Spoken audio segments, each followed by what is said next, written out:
And as the Ravens shift focus to the Steelers this week, there is no man that is more capable of discussing Ravens Steelers than our next guest, who, of course, we try to ignore is a Steelers legend because we love him as a Ravens Super Bowl champion and remind everyone he couldn't win a Super Bowl until he was a Baltimore Raven. And he is, of course, part of the Ravens broadcast crew. He is the Hall of Famer, the great Rod Woodson, who's with us now here on GCR. Rod, it's Glenn. It's always great to catch up with you, man. Hope you had a great Thanksgiving, other than, the football game. Thank you for taking the time for us. Well, my pleasure. Yeah, that was a tough one last week, but the turkey was good over at Jerry's house. The food was great, and the camaraderie with friendship was great. We'll take that. Rod, just before we get into the Ravens, because I don't think I've ever asked you this before, what are Ravens-Steelers games and weeks like for you? And I imagine it's more like strange when you're out in Pittsburgh doing the games because you are a beloved figure in that city, and yet you're showing up wearing purple. Like, what are these game days and these weeks like for you, given your history with these franchises? It's today's game is a little bit more susceptible to seeing players, go to different teams, right? Yeah. It's like not that many players stay on one team throughout their whole career. Now, when I came in, most of the guys did stay, but as, late in my played 17 years, so late in my career, that's when you start seeing players starting to move more and more and more. And it's rare to see one player staying with one team throughout his whole career, especially if he's played double-digit years. It's really rare, and it's rare today. So I think teams, fans, individuals are starting to be at ease with it. For me, the teams to me is like when the Ravens and the Steelers are very similar in everything that they do, from the front office to the way they play, to the way they coach. To think about the coaches they have had, think about John Harbaugh, special teams coordinator. I know he was a DB coach for a little bit, but, think of Mike Tomlin. Nobody knew who Mike Tomlin was when Mike Tomlin first got the job. They're like, where was he coaching at? It's so finding those individuals like that, the people who lead teams, two of the longer tender coaches in the league, they're very similar in everything that they do, from the front office to the coaching to the way they play football, from run first offense to a hit you in the mouth type of defense. They're very similar. Only thing that's different is the colors and the cities that they play in. So, it's definitely, it's hard for me to pull for sides, but I do say this. The games are always close. They're always fun to watch. They're always those old school, hit them in the mouth type of games. And every game, for the most part, comes down to like one score. That is a fact. And, obviously we know who we're hoping is going to come out on top in this one. I appreciate the way that you have to handle it and walk the line, given the life that you have lived and your relevance in both cities. Rod, I heard you this morning with C4 and Brian Neiman. Look, we can't ignore what's going on with Lamar Jackson, right? Like, we can't pretend like it's not happening. But to the point, like, I feel like what we're saying is, hey, well, the Ravens can't win anything with Lamar Jackson playing this way. I guess my question would be, like, is there some world where Lamar Jackson could just shake out of this, could just show up on Sunday and look like Lamar Jackson again, and we'll have forgotten how the last 3 weeks have looked? Or are we so convinced that this is physical that it's just really hard to believe that we're going to see the Superman version of Lamar Jackson before the season is over? No, obviously you can shake out of it. And what I said, and what I'll keep saying is that not just Lamar, every player on the roster needs to look themselves in the mirror and try to find the best version of themselves for the rest of this year. And whatever they need to do to get to that, right? Is it more sleep? Is it more reps? Is it more watching film, more critiquing in their practices? Lamar has been a little off throwing the football. Obviously, there's been some open guys, but the pass protection's been a little shaky. It feels like Lamar's not trusting that. I think he's a little banged up. He's a little tired. I think his footing's off a little bit. I think his arm movement is off a little bit. But he normally plays well within that. He did last year, right? I mean, I thought he should have been MVP last year, and they gave it to Josh Allen. But with that being said, can he get to that point again? Can they get to that point again? I think they can. And the silver lining is they still got to play the Steelers twice. They got to play Cincy again. They get another AFC foe in the New England Patriots they got to play. So they have an opportunity, because I think there's only going to be one team coming out of AFC North this year. And it's going to be the winner of the North. And they got a great opportunity in front of them. If they can win this week, they're in sole possession of first place. And, they have their own destiny in their own hands. They just got to go out there and play best football. But I think there's a version of Lamar that he can get to again.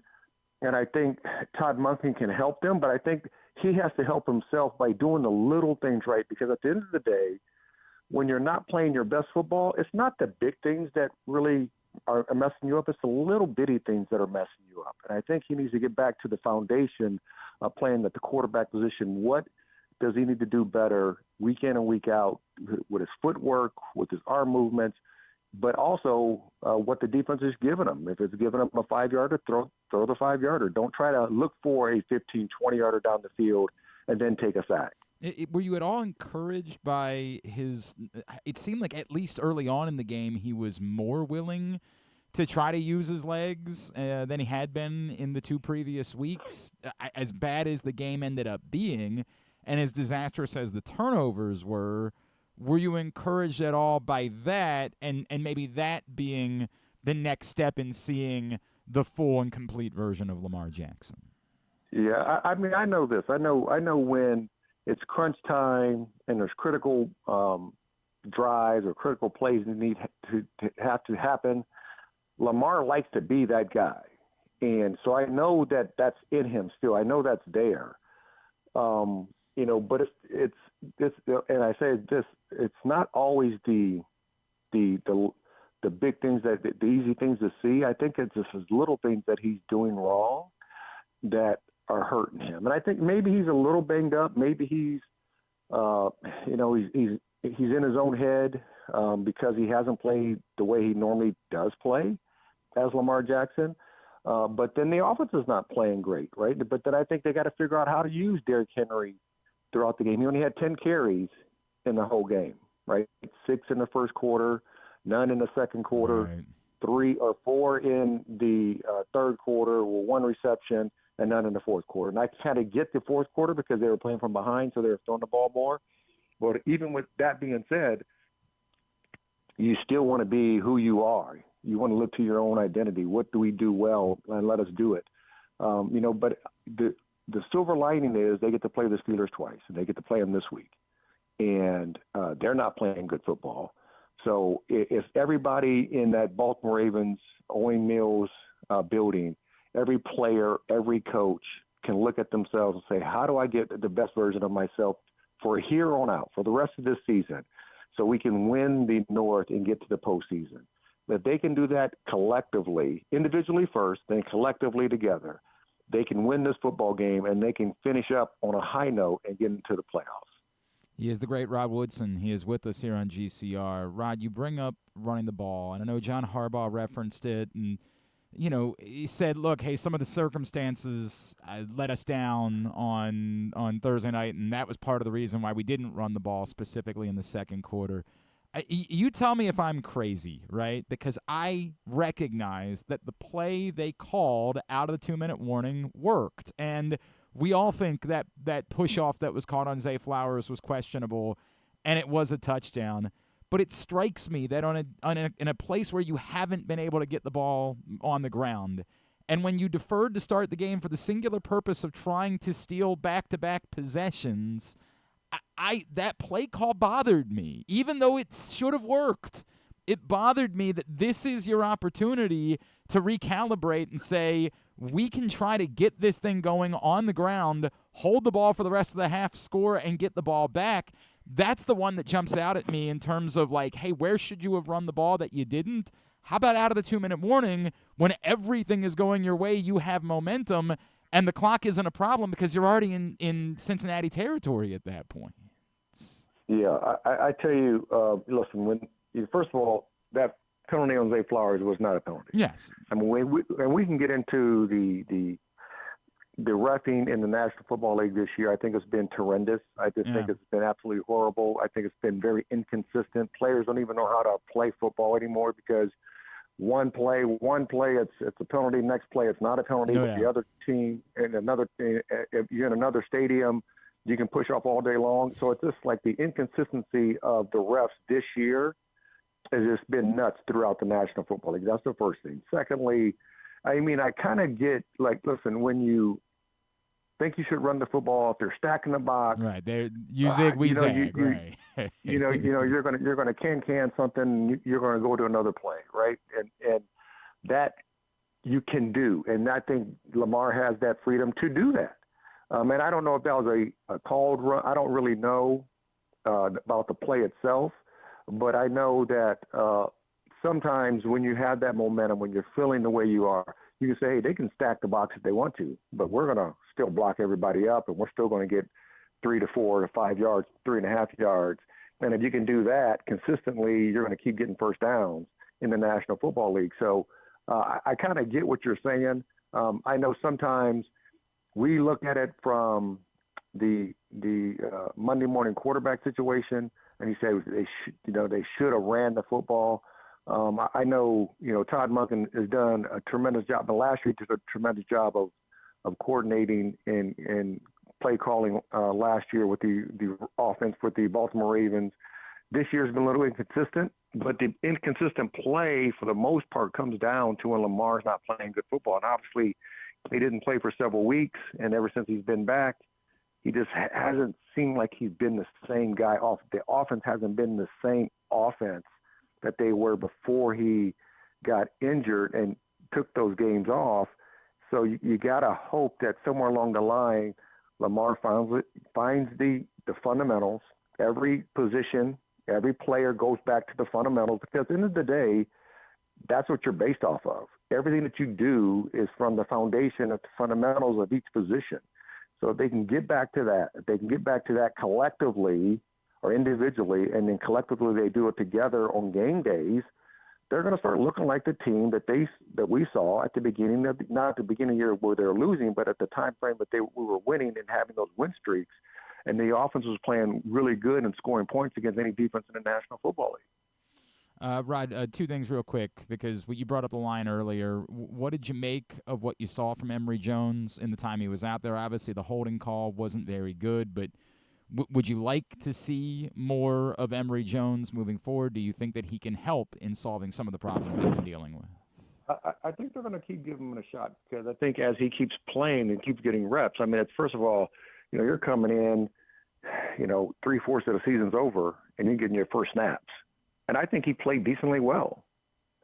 So I think as you keep giving him reps, he has really good feet. He's going to keep getting better. So I think, I think it's the coach's responsibility to put the best players on the field who can give them the best opportunity to win football games.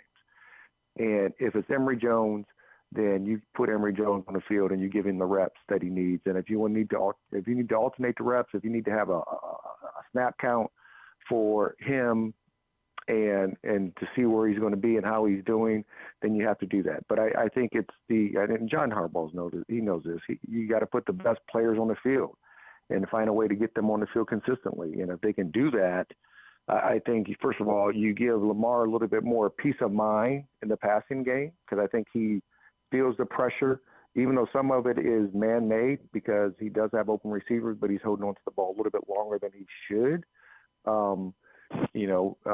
And they've done a decent job, but I think, putting the best players on the field, and if Emery Jones is the best 11 on the offensive side of it, when he's one of the best 5 on the offensive line, then you have to play him.